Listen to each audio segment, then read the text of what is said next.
Welcome back to the Authenticated Podcast. I'm your host, Andy Day. Thank you for joining me yet again as we continue to fuse together psychology and faith to correct our hearts and renew our minds so that we can live fulfilled, faithful, and fruitful lives authenticated in Christ. So today we're going to be talking about people pleasing. Now, if you're like me, I've been a people pleaser for as long as I can remember. I'm growing out of it for sure. I've been a people pleaser for most of my life, so I'm unlearning things. I'm learning new things. I'm definitely growing, but it definitely took over my life. It definitely was something that I would say influenced a lot of my behavior, my thinking, and definitely, influenced some of my beliefs because I always valued the approval of people. I always valued being validated and accepted and desired. I definitely thought at a point that I idolized the thoughts and opinions of others. But what I found was I was just idolizing myself. People pleasing, on the outside, the definition of people pleasing is going to great lengths to make other people happy, even if it means sacrificing your own well-being or values. Right? And that was me. I wanted the validation, approval, acceptance of others so much that I would do those things so that I would get the validation, approval, and acceptance that I wanted. Right? And I feel like that's a lot of people. I don't know. I don't even know if people know they're people pleasers. But I pulled up a article from .com, this website that gave me 10 signs that we're people pleasers. One is you don't really know how to say no. You don't really know how to say no. Saying no is really hard because you don't want to be on somebody's bad side. When you say no, you're denying that person what they want. In your mind, in my mind, I would think, hey, I think this person's not gonna like me as much or want me around as much if I say no. So I'm just gonna suck it up, not really want to do it, but I'm gonna say yes. The second thing is being driven by anxiety. The what if, what if I go out and somebody doesn't like me because I will probably say something that's embarrassing, or what if I go out for this job and I mess up and people think that I'm not qualified for the position. That what if, that trying to anticipate what's going to happen before it happens really elevates anxiety, right? The third thing is monitoring everyone else's moods. I was always in a place where I was trying to match the energy of other people in a space that I was in so that I can be on one accord with them, so that I wouldn't stand out too much or seem, like the odd one out, because I wanted to, again, have that acceptance of people, so I would want to match their moods. Number 4 is you minimize your needs. You don't see your needs as important as other people. For me, that was the case for sure. I would be going through certain things, but I would say, you know what? Somebody else is going through something worse than me, so I can suck it up and be there for other people, but not be there for myself as much. And the fifth thing is you have difficulty voicing your needs. So because we minimize our needs, we have a hard time voicing them because we already don't see them as important. We see other people's needs as important. We see other people's needs as more prevalent than ours. And so we would rather not voice what we need to take away from somebody else because we don't want to seem like we're inconveniencing people, right?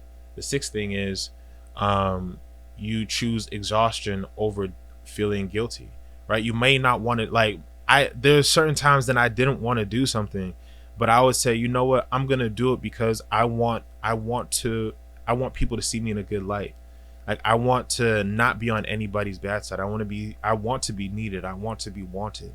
I wanted that validation from other people that, man, thank you for doing this, thank you for coming through for me, and it would give me that immediate gratification. But the thing is, long term, I will be so exhausted, I'll be burnt out, because I'm trying to be there for everybody, and not, again, not even talk about what I may need, or not even think of what I need as important, so I would keep going, and I would try to be there for everybody, and end up sometimes even double triple booking myself, because I would try to be there for everybody and end up letting somebody down, which would hurt. um the seventh thing is taking it personally if people cancel their plans with you. Now, now for me, honestly, like, yeah, I was a people pleaser, but listen, cancel plans are the best plans. Like, I ain't even gonna hold you. Like, that one, listen, that one, I didn't take, that wasn't really me. That wasn't me. The rest on this list is me, but this one, if you cancel plans, I ain't mad at you. Do what you gotta do. Remember, remember, I'm on your side. Whatever your needs are. If you gotta cancel, do what you gotta do for you. I'm gonna be at home chilling. I'm a homebody, so I don't mind. But yeah, that one wasn't for me. But you think somebody's upset with you, and so you are offended that somebody is canceling plans with you, because you think it's about you, right? You think they're canceling because they don't want to see you. And instead of thinking like, yo, they may be going through something else, you immediately think you did something wrong, right? The eighth is you assume responsibility for the feelings of others. Um, and it, like, the example that's right here is, if Craig is in a bad mood, I have the terrible habit of assuming it was something I did or didn't do, you know. And it's very easy, because again, we're so hypersensitive to good feedback and wanting that validation and approval, that we think that if somebody feels off, if somebody doesn't feel good, it has to do with us or something we did or didn't do, right? And the ninth thing is, your helping often looks like rescuing, because you want to feel needed, you want to feel significant in the eyes of others, and so you don't mind going above and beyond to rescue somebody from a terrible situation they're in, so that you can get that sense of feeling needed and valued. You can get that validation of coming through for somebody in a big way, and that immediate gratification of somebody saying thank you, like, I couldn't have done this without you. Like, that drove me. That was a lot of my life, was wanting to be that person for other people. And the last thing is, you like being needed. The want to be needed supersedes even our morals and values. Like, we'll do things that even go against what we believe, so that we can show up for somebody and get that validation, right? That's just a few things. Like, there are other things, like not being able to, and those things are pretty much sum up other things that may be indicators, like not being able to create proper values, not knowing how to have difficult conversations, right? And if that's you, then, yo, you might be a people pleaser, even if you didn't know, right? And so I think that was important to go over, because there are some people who really are not aware that, and I wasn't aware for a long time, until I really sat back and I really thought about how I couldn't move without needing somebody to co-sign or validate what I'm doing, or have a thought that I'm like, man, am I thinking right about this? Because I didn't want to have a thought that went too against the grain or anything like that, because being the odd one out, I would have people upset with me. It brings me to um, what I said before is that people pleasing may seem like it's about other people, but it's mainly about the person. It's made like it was always about me, right? It was always about me. It was never, and like always said to myself, or began to say to myself, is that, man, I always thought I idolized the thoughts and opinions of others, but in actuality, I just idolized myself. And that's why people pleasing is it negatively affects our relationship with God, because if you're a people pleaser, you're used to thinking about yourself. You're used to just thinking about what is good for you, what is comfortable for you, what is easy for you and pleasurable for you in the moment.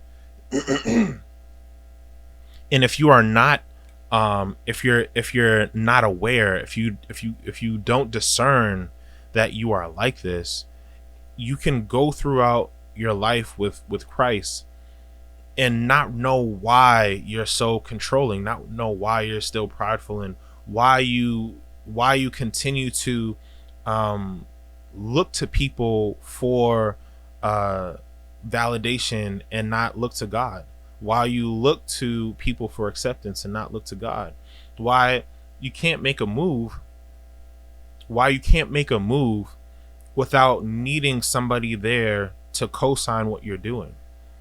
And it gets in the way of our faithfulness, because if we are always quick to do things for other people, to drop everything that God has called us to do, that is important for us to do, to go to meet somebody else's needs, it is not like we cannot do the things that God has called us to do and go meet everyone else's needs at the same time. Like, there's a scripture, Luke 14:26, that says, those who do not hate their father and mother, wife and children, brothers and sisters, yes, even their own life, such a person cannot be Jesus' disciple. When when the Bible here uses hate, it's not saying hate as in the negative context we would think of it as, but more so have the ability to deny them for Jesus, have the ability to deny them to do what God has called them to do, being able to put God above everyone who we deem important. And as a people pleaser, that's not really possible, because we're always living to get that glorification from other people. You feel me? Like, it's not possible to have a submitted life to Christ but also be so full of self that we cannot deny those people what they want to do what God wants. Being glorified by other people, that the idolization of self is very prominent in people pleasers. And the and it's crazy because it's most likely not a mess we created.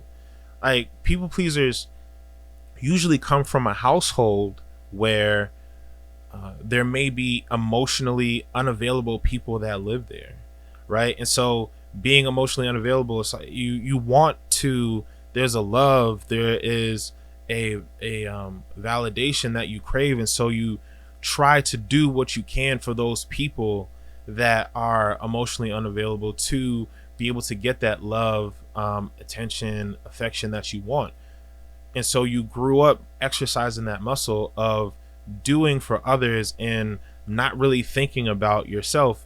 Or you grew up in a household where you had a strict, emotionally unpredictable parent or guardian, where you had to really gauge each day what to do to meet that person's needs, not knowing what type of person you were going to get each day, right? And so you practice acquiescing to that person's needs and wants, their feeling, like how they felt, so that you would be able to gauge how they felt to meet them where they were, or do whatever it is that pleased them that day, disregarding how you felt, being able to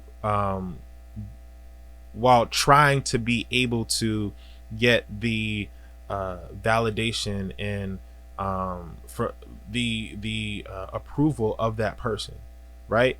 And exercising that for years, it was not your fault because you grew up in a place where you had to do that to get what you needed for yourself. But to carry that on is something that we have to clean up, is something that we have to submit to God. That is something that we have to change, by going to therapy and being able to surrender that to the Lord, so that He uses that for our good. Because just because we have people pleasing tendencies doesn't mean that all of it is bad, because you had to practice being selfless. But the thing is, it's the motive.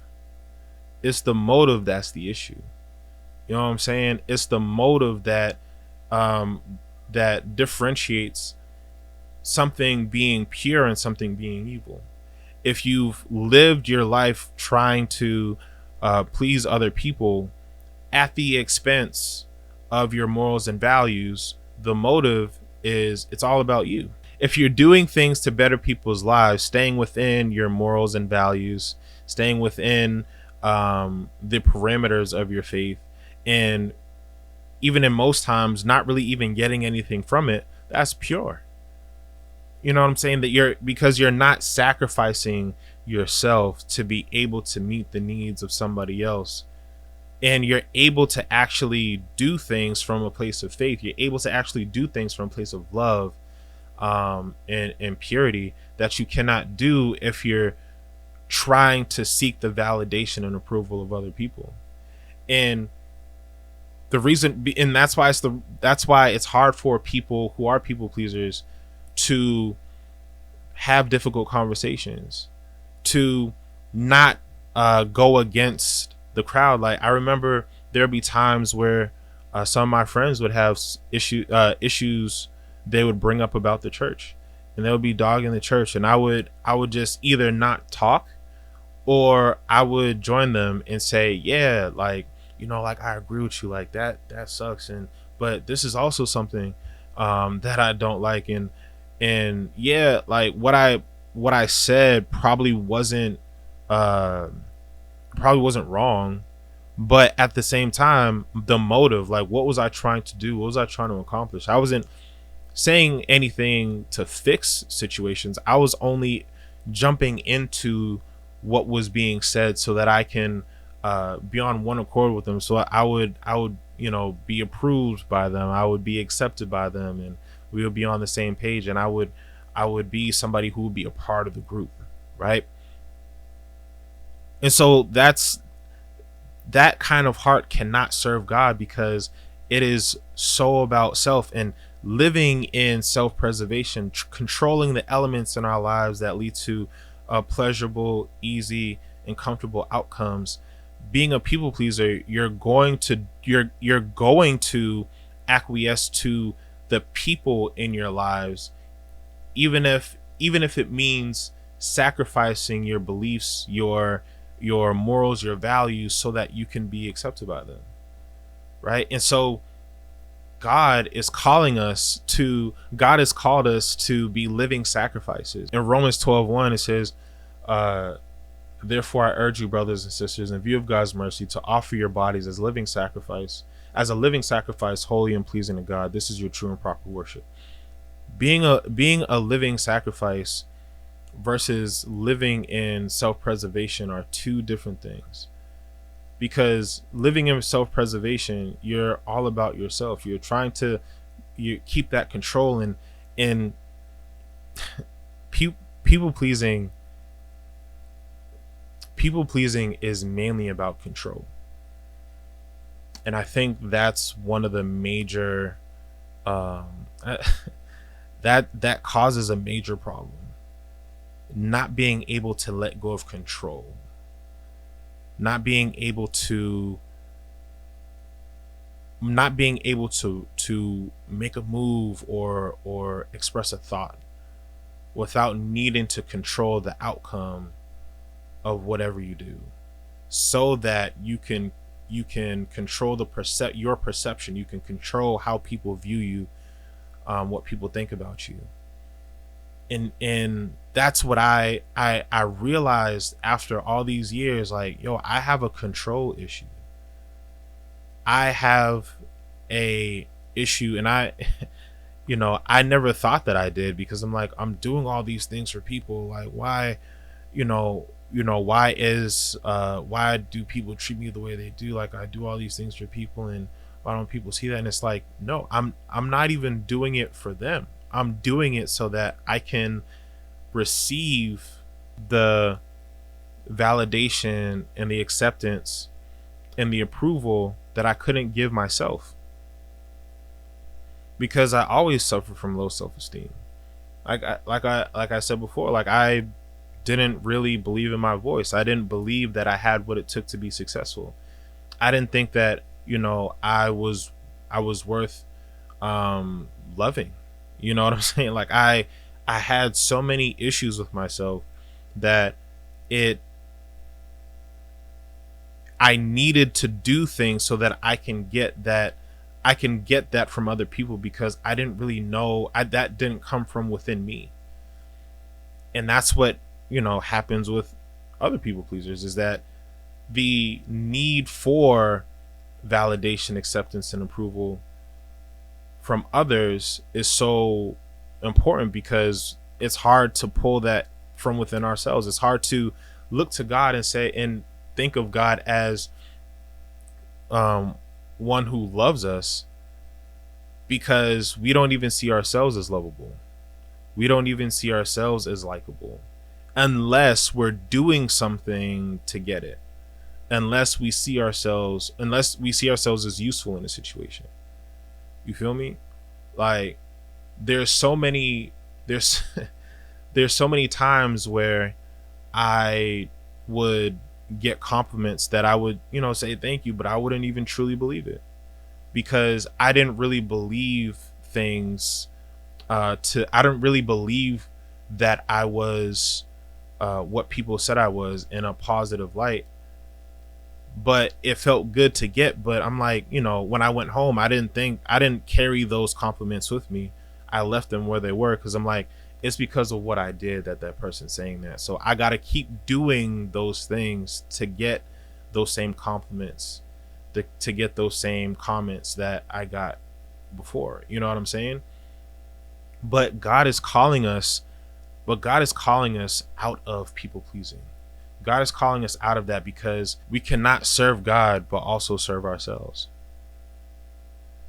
We cannot be living sacrifices but also be living in but we cannot be living sacrifices but also living in self-preservation.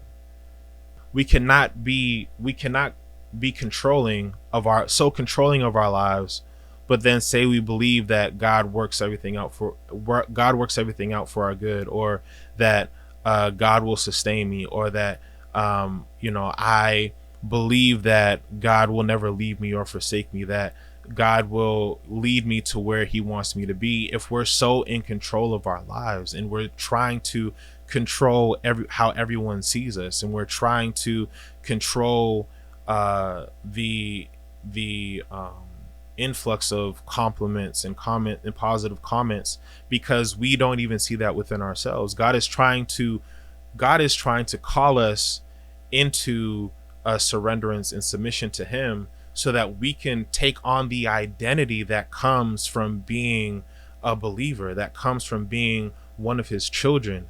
And if we are so wrapped up in people pleasing, we cannot be completely surrendered to God, so that we can take on the identity that comes with being his children.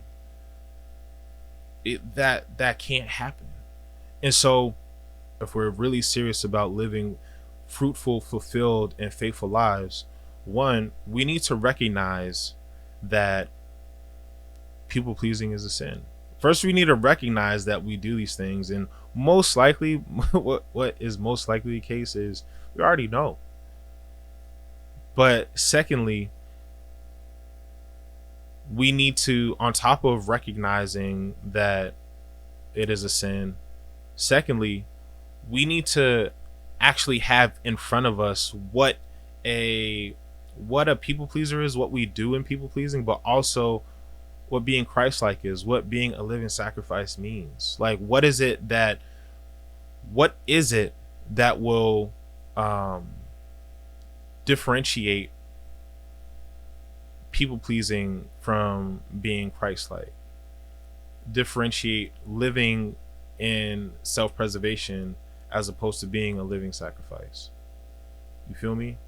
Because in living in self-preservation, we get being controlling, we get people pleasing, and what comes with people pleasing, not being able to say no. And since we cannot deny those in the world, we ultimately, at times, most oftentimes, deny God.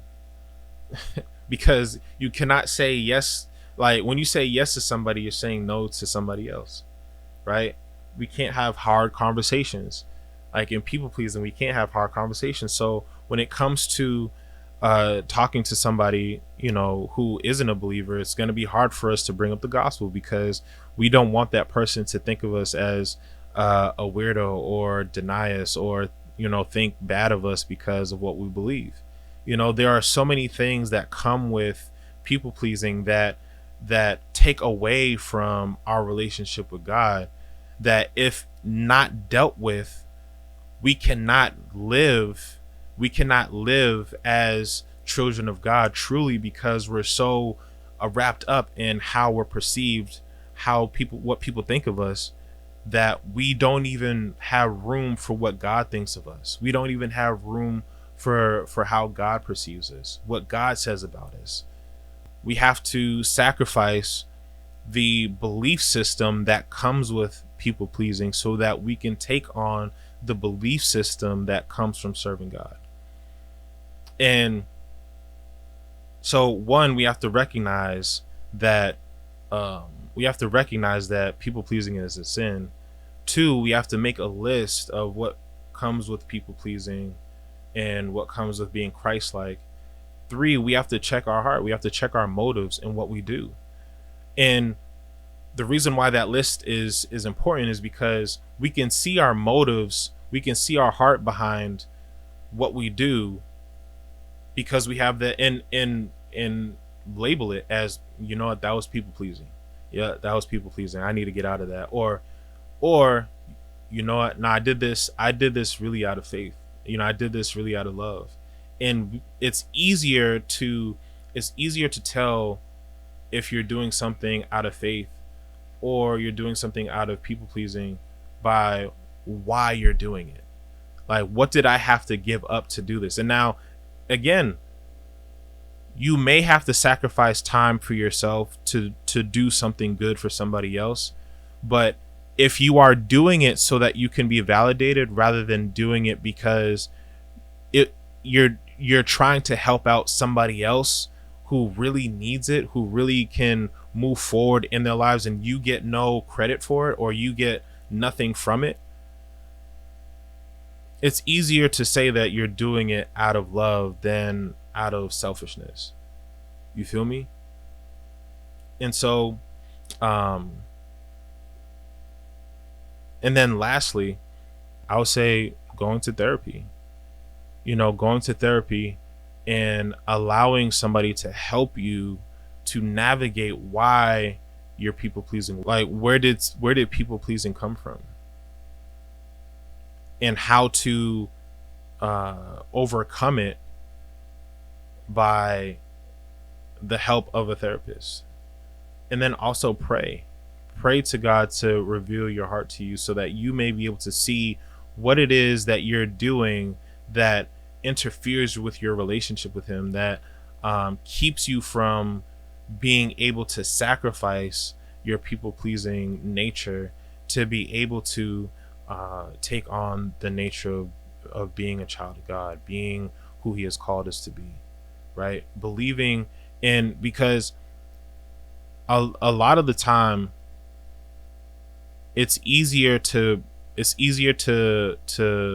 stick with what we know. It's easier to stick with what is familiar to us, because it has, like, we've had positive reinforcement from it.